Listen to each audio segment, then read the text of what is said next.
제 이름은 이도현입니다. 지방 도시의 낡은 고등학교에 다녔습니다. 겉으로는 그저 말수 적고 눈에 띄지 않는 아이 같지만 제 안에는 늘 뭔가를 억누르는 힘이 있었습니다. 분노와 두려움, 그리고 그것을 절대 밖으로 터뜨리지 않겠다는 다짐 말입니다. 제 이야기를 하려면 집안 얘기부터 꺼내야 할 것 같습니다. 부모님은 오래전에 이혼하셨습니다. 어머니는 집을 떠난 뒤 연락이 끊겼고 저는 아버지와 형과 함께 살았습니다. 아버지는 소규모 공장에서 밤낮 없이 일하며 우리 형제를 키우셨습니다. 형은 저보다 4살 많았는데 운동을 좋아해 체육대학에 진학했습니다. 유도와 주짓수 실력이 뛰어나 동네에서는 꽤 이름이 알려졌을 정도였죠. 저는 형을 존경했습니다. 다부진 체격과 자신감 넘치는 모습은 소심하고 조용했던 제겐 부러운 것이었으니까요. 어릴 때부터 형에게 유도 기술과 주짓수 기본기를 배우며 몸을 단련하기도 했습니다. 하지만 그 시간이 오래가진 못했습니다. 형이 어느 날 큰 사고를 쳤습니다. 술자리에서 다툼이 있었고 형은 주먹과 기술을 썼습니다. 상대방이 크게 다쳐 병원에 실려갔고 아버지는 피해자 가족에게 거액의 합의금을 물어줘야 했습니다.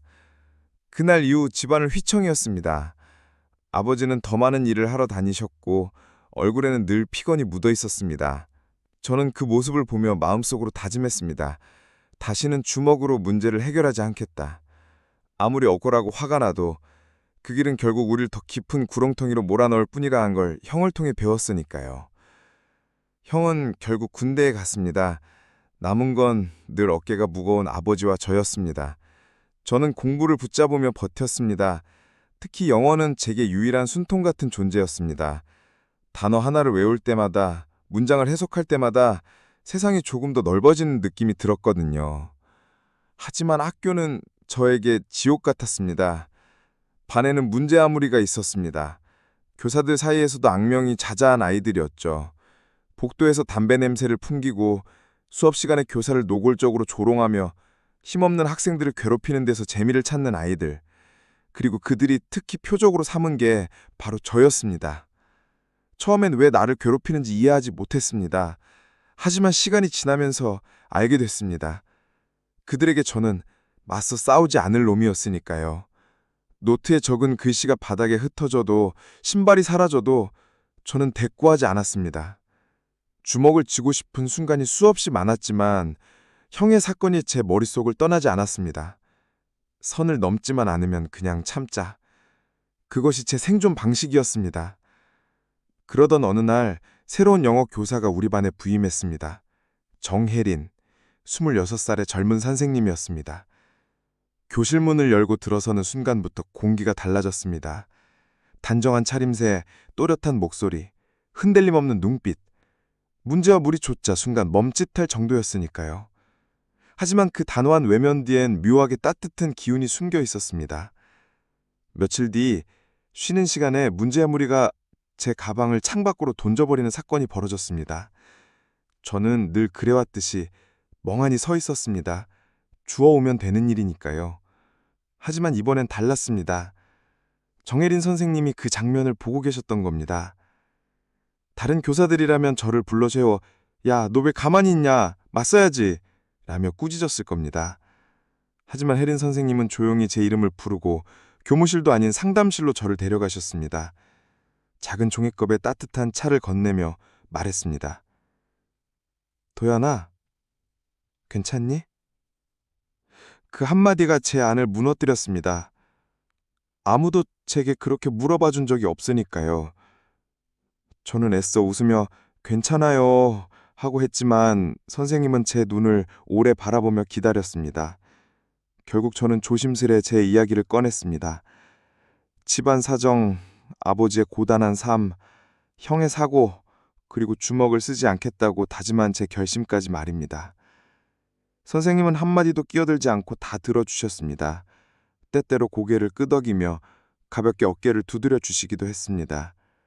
그 순간 저는 처음으로 안도감을 느꼈습니다. 누군가가 제 이야기를 진짜로 들어준다는 게 이렇게 큰 위로가 줄 몰랐습니다. 그날 이후 수업 시간마다 저는 선생님을 바라보게 됐습니다. 단어를 발음할 때 또렷한 목소리, 칠판에 적는 매끄러운 글씨, 그리고 가끔 제 이름을 부르며 건네는 미소. 제 안에 알 수 없는 감정이 싹트기 시작했습니다. 하지만 문제아 무리들이 가만히 있을 리가 없었습니다.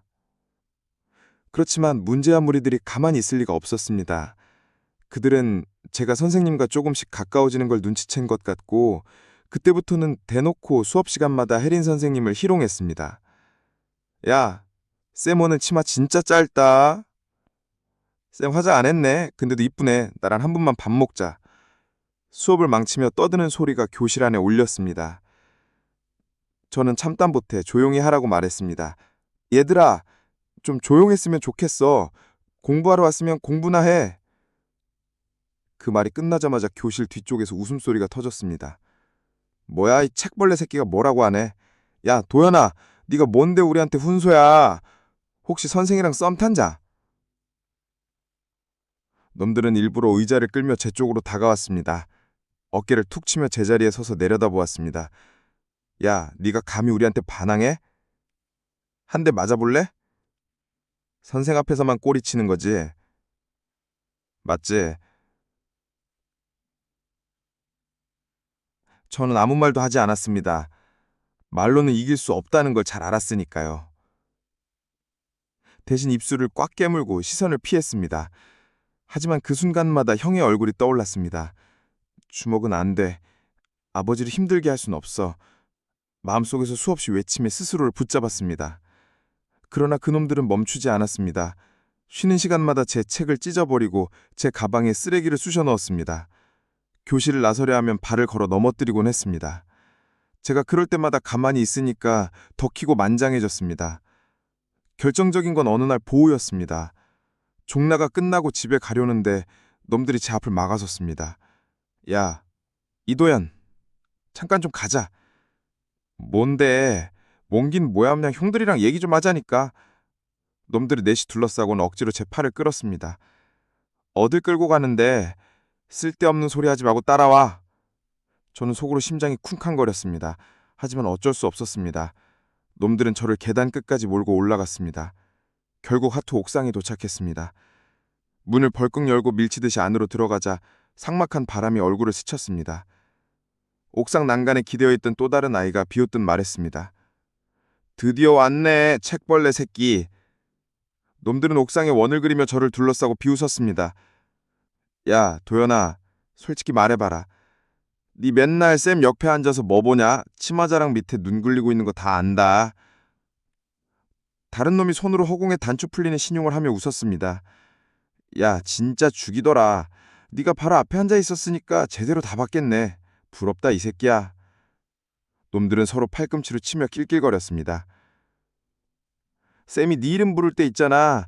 도연아 하면서 웃을 때. 야, 그거 그냥 학생한테 하는 말도 아니던데. 진짜 남자 다르듯 부르던데. 다른 놈도 길길거리며 끼어들었습니다. 야, 혹시 쌤이랑 뭐 있냐? 수업 끝나고 둘이 남아있다며. 교무실에서 무슨 과외라도 하냐? 아니면 밤에 따로 보는 거야? 웃음소리가 옥상에 퍼졌습니다. 그 말들이 제 귓가를 핥혔습니다. 쌤 진짜 이쁘지 않냐? 하얀 블라우스에 치마 입고 오면 내가 다 눈 돌아돌아니까. 도연아, 네 그 옆에 앉아있을 때 무슨 생각해? 쌤 냄새 맡으면서 좋아 죽는 거 아냐? 야, 우리도 좀 알려줘라. 어떻게 하면 쌤이 그렇게 다정하게 대해주냐? 혹시 밤에 따로 불러내서 뭐 해주신 거 아냐? 말을 이어가며 한 놈이 제 머리를 툭 쳤습니다. 순간 고개가 휘청거렸지만 저는 이를 악물고 고개를 들었습니다. 하긴 쌤도 외롭잖아. 아직 젊은데 남자 없다는 소문도 있더라. 혹시 너한테 눈길 준 게 그냥 남자 필요해서 그런 거 아니야? 제 가슴속이 활활 타올랐습니다. 손이 떨리기 시작했습니다. 형처럼 주먹을 쓰면 안 돼. 아버지가 또 고생하실 거야. 그 다짐이 머릿속을 붙잡고 있었지만 그들의 목소리는 그 다짐을 조금씩 무너뜨리고 있었습니다. 놈들 중 하나가 제 어깨를 세게 치며 말했습니다. 야, 도연아, 솔직히 말해봐. 쌤이랑 잤냐? 그 말에 제 시야가 순간적으로 번쩍했습니다. 그들은 멈추지 않았습니다. 야, 도연아, 솔직히 말해라. 쌤이 너한테 뭐 보여줬냐? 밤에 불러내서 영어만 가르쳐줬겠냐? 그 말과 동시에 또 한 번 머리를 맞았습니다. 그 순간 제 안에서 무언가가 끊어졌습니다. 순식간에 몸싸움이 벌어졌습니다. 6명이 동시에 달려들었고 저는 사방에서 밀리고 끌려다녔습니다. 손과 발이 어지럽게 오갔고 숨이 막히는 듯 했습니다. 하지만 이상하게도 맞으면서도 몸이 저절로 반응했습니다. 형에게 배웠던 동작들이 기억 속에서 튀어나왔습니다. 누군가를 밀쳐내고 또 누군가의 팔을 뿌리치며 버텼습니다. 순간의 혼란 속에서 저는 두 놈을 끝까지 붙잡았습니다. 더 이상 도망치지 않겠다는 마음이었고 그만큼 분노가 쌓여 있었습니다. 그들을 향한 제 눈빛이 달라진 걸 놈들도 느꼈을 겁니다. 잠시 후 두 놈은 결국 힘을 쓰지 못하고 뒤로 물러섰습니다. 나머지는 더 이상 다가오지 않았습니다. 숨은 거칠었고 온몸이 옥신거렸지만 제 안에 남은 건 하나였습니다. 다시는 내 앞에서 선생님 이름 입에 올리지 마라. 제 목소리는 낮았지만 옥상 위에서는 이상할 만큼 크게 울려 퍼졌습니다. 그 순간만큼은 누구도 웃지 않았습니다. 싸움은 끝났지만 그 대가는 컸습니다. 저는 결국 바닥에 주저앉아 숨을 몰아쉬었습니다. 갈비뼈가 숨 쉴 때마다 찌르는 듯 아팠습니다. 얼굴은 퉁퉁 부어 시야가 뿌옇게 흔들렸습니다. 주먹을 휘둘러 두 놈을 제압하긴 했지만 6명을 상대로 싸운 몸은 이미 만신창이가 되어 있었습니다. 잠시 후 누군가 신고했는지 선생님들과 교사들이 몰려왔습니다. 옥상 바닥에는 제가 쓰러뜨린 두 놈이 제대로 일어서지도 못한 채 신음하고 있었습니다. 다른 네 놈도 여기저기 맞은 자국과 상처로 거친 숨을 몰아쉬고 있었습니다. 결국 모두 앰뷸런스에 실려 병원으로 향했습니다. 저도 갈비뼈 골절과 얼굴 골절 의심 진단을 받았습니다. 움직일 때마다 통증이 몰려왔지만 이상하니요 제 마음은 이상하게 차분했습니다. 드디어 맞서 싸웠다. 그 사실 하나가 제 안을 묘하게 비워버린 것 같았습니다.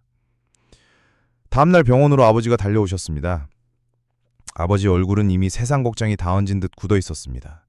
저를 보자마자 손으로 얼굴을 감싸주셨습니다. 도연아, 뭐 이게 뭐냐? 대체 무슨 짓을 한 거냐? 저는 대답을 하지 못했습니다. 아버지는 이미 형일로 평생 짐을 짊어진 분이었습니다. 이번엔 제가 그 길을 똑같이 밟은 게 아닌가 싶어 입술이 바짝 타올랐습니다. 며칠 뒤 학교는 사건을 조용히 덮으려는 움직임을 보였습니다. 교장과 학령부장은 제 병실을 찾아와 고개를 저었습니다. 도연아, 이번 일은 네가 불리하다. 네가 먼저 손을 쓴 걸로 정리될 가능성이 크다. 상대방 애들이 나수였지만 학교 이름이 걸린 일이라 크게 퍼지면 곤란하다. 그러니까 조용히 넘어가자. 저는 할 말을 잃었습니다. 맞은 건 저였고 먼저 도발한 것도 그들이었는데 학교는 체면을 위해 저를 희생상으로 삼으려는 듯 보였습니다. 그날 저녁 소문을 들은 놈들의 부모가 병원을 몰려왔습니다. 병실 문을 열고 들어온 그들의 목소리는 날카롭고 공격적이었습니다. 우리 애들이 이 꼴이 된 게 다 네 아들 때문입니다. 애 하나는 턱이 부러져서 평생 후유증 남을지도 모른다고 합니다. 다른 애는 갈비뼈가 나갔습니다. 이게 정상입니까? 당신 아들이 무슨 싸움꾼입니까? 고등학생이 사람을 이렇게 만들면 어떻게 합니까? 반드시 처벌해야 합니다. 아버지는 더 이상 말을 잇지 못했습니다. 얼굴은 창백했고 두 손은 벌벌 떨렸습니다. 형이 사고를 쳤을 때와 똑같은 장면이 다시 재현되는 듯 했습니다. 저는 그 순간 제 가방 속 휴대폰을 조용히 꺼냈습니다. 옆반 친구 한 명이 옥상에서 몰래 찍어둔 영상을 저에게 보내준 게 있었습니다. 재생 버튼을 누르자 화면 속에는 모든 장면이 고스란히 담겨 있었습니다. 놈들이 원을 그리며 저를 둘러싸고 선생님을 희롱하는 말들을 쏟아내는 모습, 제 머리를 툭툭 치고 어깨를 밀치며 비웃던 장면, 제가 끝까지 참다 못해 주먹을 쥐는 순간까지. 영상 속에는 누가 먼저 시작했는지, 누가 먼저 선을 넘었는지가 명확히 담겨 있었습니다. 저는 그 영상을 그대로 아버지와 교장, 그리고 찾아온 부모들에게 보여주었습니다.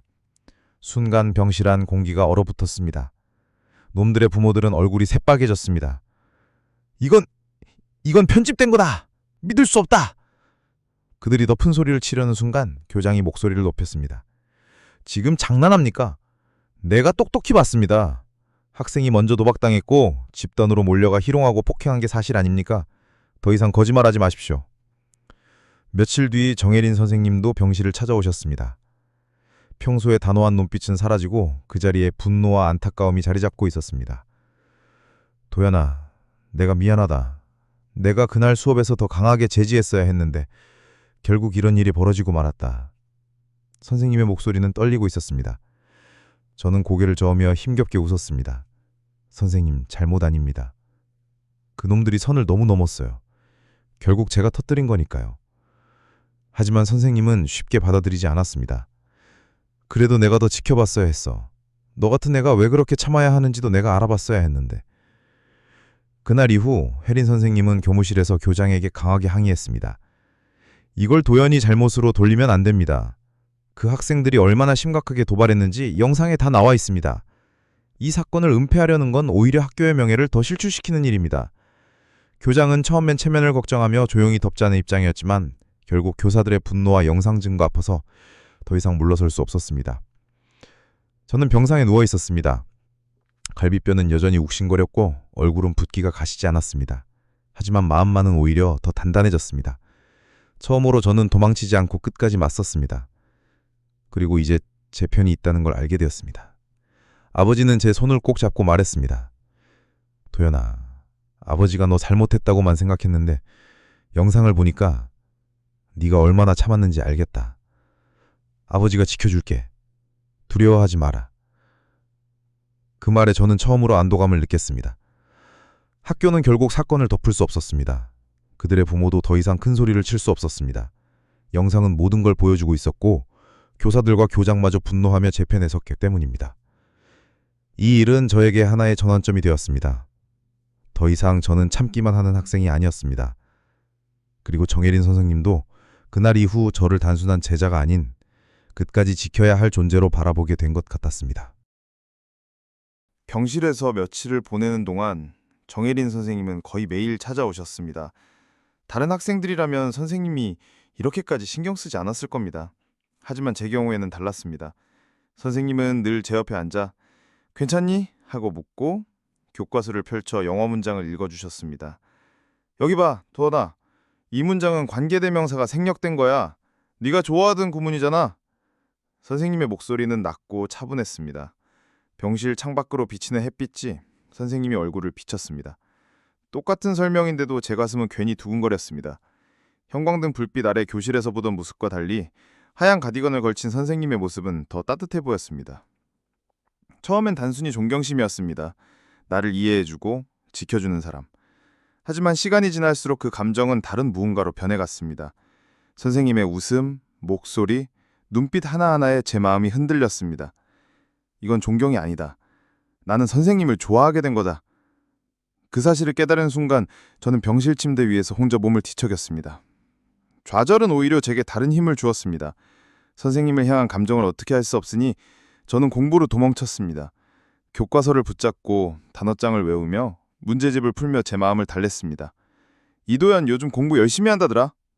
주변에서 그렇게 말해도 저는 대꾸하지 않았습니다. 그저 속으로 중얼거렸습니다. 그래, 나는 공부해야 한다. 그래야 잊을 수 있다. 그렇게 시간을 버티다 보니 결국 저는 대학에 합격했습니다. 집안 도시를 떠나 서울로 향했습니다. 새로운 환경, 새로운 사람들 속에서 저는 과거를 조금씩 묻으려 했습니다. 서울 생활은 쉽지 않았습니다. 학비와 생활비를 벌기 위해 편의점, 카페, 식당 아르바이트를 전전했습니다. 하루하루가 빠듯했고 공부와 일 사이에서 늘 지쳐 있었습니다. 그런데 대학 2학년이 되던 어느 날 뜻밖의 일이 일어났습니다. 제가 일하던 카페 문으로 익숙한 얼굴이 들어왔습니다. 정혜린 선생님이었습니다. 순간 시간이 멈춘 듯 했습니다. 선생님은 예전보다 조금 더 성숙해진 모습이었습니다. 머리는 단정하게 묶였고 안경 너머의 눈빛은 여전히 또렷했습니다. 도연아! 선생님이 저를 아려보고 놀란 듯 웃으셨습니다. 저는 얼떨떨하게 고개를 숙였습니다. 선생님, 여기서 뵙네요.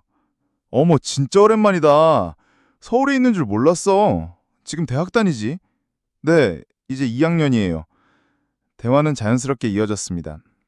선생님은 지금은 학교 교사가 아니라 서울에서 학원 영어 강사로 일하고 있다고 말씀하셨습니다. 학교를 그만두고 서울에 올라왔어. 여러 가지 사정이 있었는데 지금은 학원에서 학생들 가르치고 있어. 저는 그 이야기를 듣는 순간 묘한 감정이 들었습니다. 이 도시 어딘가에 선생님이 살고 계시구나. 그 사실만으로도 가슴이 뜨거워졌습니다. 그날 이후 저는 몇 번이나 선생님이 있는 학원 근처를 서성였습니다. 아르바이트를 마치고 학원 불빛을 바라보며 선생님이 학생들에게 영어를 가르치고 있을 모습을 상상했습니다. 마침내 어느 날 저는 용기를 냈습니다. 선생님을 카페에서 다시 만났을 때 떨리는 목소리로 말했습니다. 선생님, 저 예전부터 선생님을 좋아했습니다. 지금도 그렇고요. 때는 학생이라 말 못했지만 이제는 어른이니까 제 마음을 전하고 싶습니다. 말을 내뱉은 순간 가슴이 철렁 내려앉았습니다. 하지만 선생님은 잠시 침묵하다가 조용히 고개를 저었습니다. 도연아, 내 마음 고마워. 하지만 나는 내 마음을 받아줄 수 없어. 네가 특별하다는 건 나도 알지만 그건 사랑하고는 다르다. 거절당한 날 밤 저는 돌아오는 길에 한참을 걸었습니다. 서울의 밤거리는 화려했지만 제 발걸음은 무겁기만 했습니다. 하지만 이상하게도 마음 한켠에서는 묘한 힘이 생겨났습니다. 그녀가 완전히 밀어내진 않았다. 단호한 거절이 아니었다. 그 사실 하나가 저를 붙잡아 주었습니다. 저는 포기하지 않기로 했습니다. 그날 이후 저는 알바가 끝나면 일부러 선생님이 일하는 학원 근처를 찾아갔습니다. 수업이 끝나고 학생들을 보내는 그녀의 모습을 멀찌감치 지켜보다가 자연스럽게 다가가 인사를 건넸습니다. 오늘도 수업 끝났나요? 많이 피곤하시죠? 도연아, 아직도 늦게까지 알바하니? 대화는 짧았지만 점점 자연스러워졌습니다.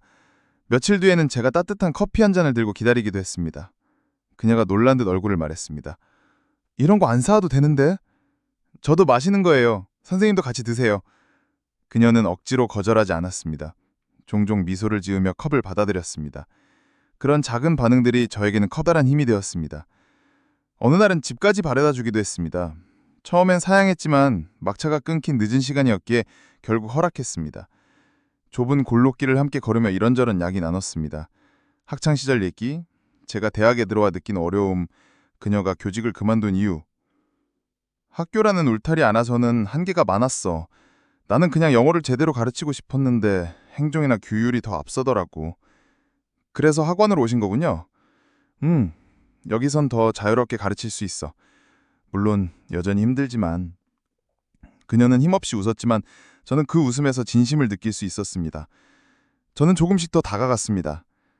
저 이번 주말에 영화 보러 가는데 같이 가실래요? 영화? 글쎄, 나는 학생들이랑 놀아주는 것도 버거운데 저 혼자 보기 아까운 영화라서요. 표는 제가 이미 사뒀습니다. 처음엔 망설였지만 결국 그녀는 허락했습니다. 그날 우리는 함께 극장에 갔습니다. 제가 고른 영화는 로맨스 영화였습니다. 일부러 분위기를 잡으려고 고른 건 아니었습니다. 하지만 막상 영화가 시작되자 화면 속의 장면들이 우리 사이 공기를 묘하게 바꿔놓았습니다. 어둑한 극장 안에서 가끔 그녀의 옆모습이 스쳐 보일 때마다 제 가슴은 미친 듯이 뛰었습니다. 영화가 끝나고 불이 켜졌습니다. 사람들이 하나둘씩 극장을 빠져나가는 사이 저는 조심스레 입을 열었습니다. 선생님, 아니, 혜린 씨, 저 진심입니다. 몇 달 동안 이렇게 다가간 이유가 단순한 집착이 아니라는 거 아시죠? 저는 그냥 제 마음을 보여주고 싶었습니다. 그녀는 잠시 대답하지 않았습니다. 눈빛이 흔들렸습니다. 그때 제 심장은 거의 터질 듯 했습니다. 그리고 마침내 그녀가 조용히 말했습니다. 도런아, 네가 이렇게까지 할 줄은 몰랐어. 솔직히 처음엔 학생으로만 봤는데 네 진심이 느껴졌어. 내가 많이 흔들렸어. 그 말을 듣는 순간 제 온몸이 전율했습니다. 저는 감정을 주체하지 못하고 그녀를 끌어안았습니다. 혜리 씨, 감사합니다. 정말 감사합니다. 극장 출구 옆에서 저는 그녀를 빙글 돌렸습니다. 그녀는 놀란 듯 웃었고 제 가슴은 세상을 다 가진 듯 벅찼습니다. 우리가 사귀게 된 지 며칠 지나서 어느 날 밤 혜린 누나가 전화를 했습니다. 도연아, 시간 좀 되니? 네. 어디 계세요? 집 앞 카페야. 잠깐 나와줄래? 저는 바로 달려갔습니다. 가보니 혜린 누나는 커피를 앞에 두고 앉아있고 표정이 좀 진지해 보였습니다. 앉자마자 누나가 말했습니다. 도연아, 사실은 너 고등학생 때부터 내가 좀 흔들렸어. 네? 그때는 그냥 학생이었는데? 누나는 커피잔을 만지작거리다가 말을 이었습니다. 처음엔 널 그냥 불쌍하게 봤어. 애들한테 괴롭힘을 당해도 가만히 있잖아. 그래서 내가 도와줘야겠다 그런 마음뿐이었지. 근데 옥상에서 일이 터지고 나서 생각이 달라졌어. 네가 주먹을 썼다고 했을 때 놀라긴 했는데 그게 그냥 날뛰는 게 아니고 진짜 끝까지 버틴 거잖아.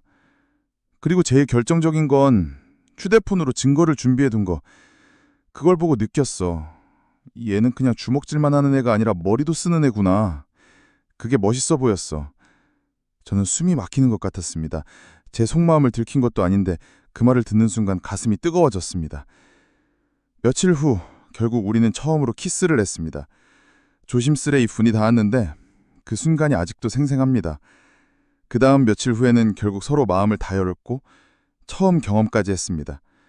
저로서는 꿈만 같았습니다. 그리고 며칠 뒤 우리는 한 걸음 더 나아갔습니다. 장소는 제가 자취하던 작은 원룸이었습니다. 알바 끝나고 늦게까지 같이 있다가 막차가 끊긴 시간이었죠.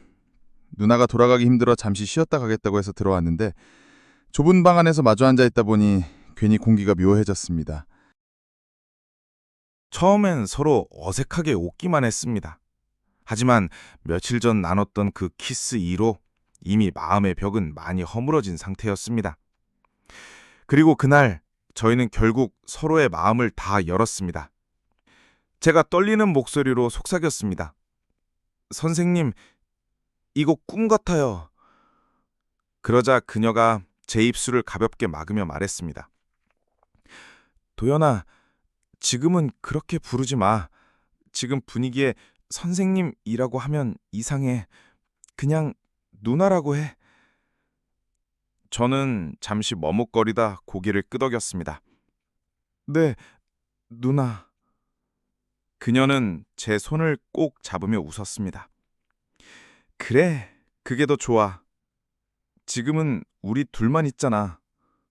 좁은 원룸, 낡은 스탠드 불빛까지, 바깥에서 들려오는 늦은 버스 소리까지 그 순간은 저한테 세상 전부였습니다.